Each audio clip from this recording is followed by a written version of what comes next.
ನಮಸ್ತೆ ಫ್ರೆಂಡ್ಸ್, ನಾನಿವತ್ತು ಮುಳ್ಳು ಹರವೆ ಸೊಪ್ಪನ್ನು ತೋರಿಸ್ತಾ ಇದ್ದೀನಿ. ಈ ಮುಳ್ಳು ಹರವೆ ಸೊಪ್ಪಿನಲ್ಲಿ ತುಂಬಾ ಆರೋಗ್ಯಕರವಾದಂತಹ ಗುಣಗಳಿದೆ.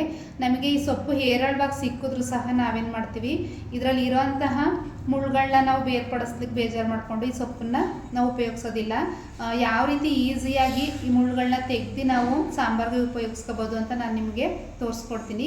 ಇದರಲ್ಲಿ 2 ಥರ ಸೊಪ್ಪಿದೆ, ಒಂದು ಗ್ರೀನ್ ಮತ್ತು ಒಂದು ರೆಡ್, 2 ಥರ ಸೊಪ್ಪಿದೆ.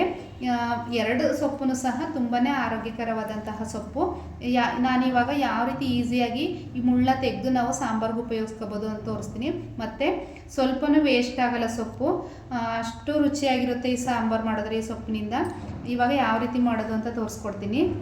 ಅದಕ್ಕೆ ಬೇಕಾಗಿರೋವಂಥದ್ದು ಸೀಸರ್ನಿಂದ ನಾವು ಅಲ್ಲಲ್ಲೇ ಬ್ರಾಂಚಸ್ ಇರುತ್ತಲ್ವ, ನಮಗೆ ಹಿಡ್ಕೊಳ್ಳೋದಕ್ಕೆ ಸಹಾಯ ಆಗೋ ಹಾಗೆ ಸ್ವಲ್ಪ ಬಿಟ್ಕೊಂಡು ನಾವು ಕಟ್ ಮಾಡ್ಕೋಬೇಕು.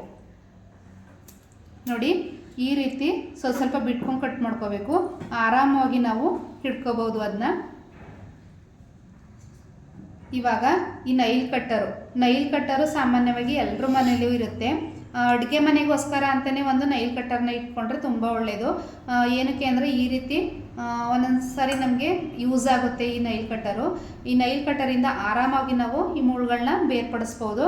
ನಾವು ಕೈನಲ್ಲಿ ಬಿಡಿಸೋದಕ್ಕೆ ಹೋದರೆ ಏನಾಗುತ್ತೆ, ಒಂದು ಮುಳ್ಳನ್ನು ನಾವು ಬಿಡ್ಸೋಕೆ ಹೋದರೆ ನೋಡಿ, ಇನ್ನೊಂದು ಮುಳ್ಳು ಕೈಗೆ ಚುಚ್ಚೋ ಚಾನ್ಸಸ್ ಇರುತ್ತೆ. ಒಂದು ಅರ್ಧ ಗಂಟೆನಾದರೂ ಸಹ ಅದು ಆ ಮುಳ್ಳು ಚುಚ್ಚೋ ಜಾಗದಲ್ಲಿ ತುಂಬಾ ನೋವು ಬರುತ್ತೆ. ಈ ರೀತಿ ಒಂದು ಐಡಿಯಾನ ಉಪಯೋಗಿಸಿ ನಾವು ಮಾಡ್ಕೊಳ್ಳೋದ್ರಿಂದ ಯಾವುದೇ ರೀತಿ ಕೈಗೆ ಎಫೆಕ್ಟ್ ಆಗಲ್ಲ, ಮತ್ತು ಮುಳ್ಳು ಚುಚ್ಚೋಂತಹ ಚಾನ್ಸಸ್ಸು ಇರಲ್ಲ, ಬೇಗನೆ ಆಗುತ್ತೆ. ಎಷ್ಟು ಆರಾಮವಾಗಿ ನಾವು ಈ ಮುಳ್ಳನ್ನು ತೆಗಿಬೋದು ಅಂತ ಅಂದರೆ, ಯಾವುದೇ ರೀತಿ ಕೈಗೆ ಚುಚ್ಚಿದ ಹಾಗೆ ನಾವು ಈ ಸೊಪ್ಪಿನಿಂದ ಮುಳ್ಳನ್ನು ನಾವು ಬೇರ್ಪಡಿಸ್ಕೋಬೋದು. ತುಂಬಾ ಬೇಗ ಆಗೋಗುತ್ತೆ. ಒಂದು ಅರ್ಧ ಗಂಟೆಲಿ ಆಗುವಂತಹ ಕೆಲಸ ಒಂದು 1/4 ಗಂಟೆನಲ್ಲಿ ನಾವು ಮಾಡ್ಕೊಬಿಡ್ಬೋದು.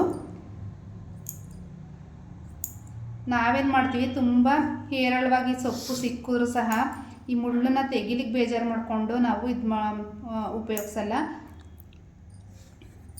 ನೋಡಿ, ಇಲ್ಲಿ ತುಂಬ ಮುಳ್ಳಿದೆ ಅಲ್ವಾ, ಈ ಮುಳ್ಳು ನಾವಿಷ್ಟನ್ನೇ ವೇಸ್ಟ್ ಮಾಡಿಬಿಡ್ತೀವಿ ಕೈಯಲ್ಲಿ ತೆಗಿಯೋದಕ್ಕೆ ಹೋಗಿ. ಅದೇ ನಾವು ಇದರಲ್ಲಿ ಉಪಯೋಗಿಸೋದ್ರಿಂದ ತುಂಬಾ ಆರಾಮವಾಗಿ ಮುಳ್ಳನ್ನು ರಿಮೂವ್ ಮಾಡ್ಕೋಬೋದು. ನೋಡಿ ಎಷ್ಟು ಚೆನ್ನಾಗಿ ತೆಗಿಬೋದು ಅಂತ ಇದರಲ್ಲಿ.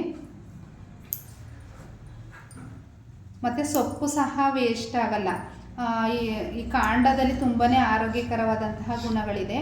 ಈ ಕಾಂಡನೂ ಸಹ ನಾವು ಆರಾಮಾಗಿ ಯೂಸ್ ಮಾಡ್ಕೋಬೋದು. ಅಷ್ಟೇ ರುಚಿಯಾಗೂ ಸಹ ಇರುತ್ತೆ ಸಾಂಬಾರು ಮಾಡ್ಕೊಂಡು ಊಟ ಮಾಡೋದ್ರಿಂದ. ಈ ಸೊಪ್ಪಿನಲ್ಲಿ ನಾವು ಸಾಂಬಾರು ಮಾಡೋದ್ರಿಂದ ನಮ್ಮ ಮೂಳೆಗಳಿಗೆ ಮತ್ತು ರಕ್ತ ಶುದ್ಧಿ ಮಾಡುತ್ತೆ. ತುಂಬಾ ಆರೋಗ್ಯಕರವಾದಂತಹ ಗುಣಗಳಿದೆ. ಈ ರೀತಿ ಆರಾಮಾಗಿ ನೀವು ಸೊಪ್ಪನ್ನು ಮುಳ್ಳನ್ನು ಬೇರ್ಪಡಿಸ್ಕೊಂಡು ಆರಾಮಾಗಿ ಸಾಂಬಾರು ಮಾಡ್ಕೊಂಡು ಊಟ ಮಾಡ್ಬೋದು. ಮತ್ತು ಈ ಐಡಿಯಾ ನಿಮಗೆ ಇಷ್ಟ ಆಗಿದರೆ ಒಂದು ಲೈಕ್ ಮಾಡಿ, ಶೇರ್ ಮಾಡಿ, ನನ್ನ ಚಾನಲ್ನ ಸಬ್ಸ್ಕ್ರೈಬ್ ಮಾಡ್ಕೊಂಡು ನೋಡಿ. Thank you.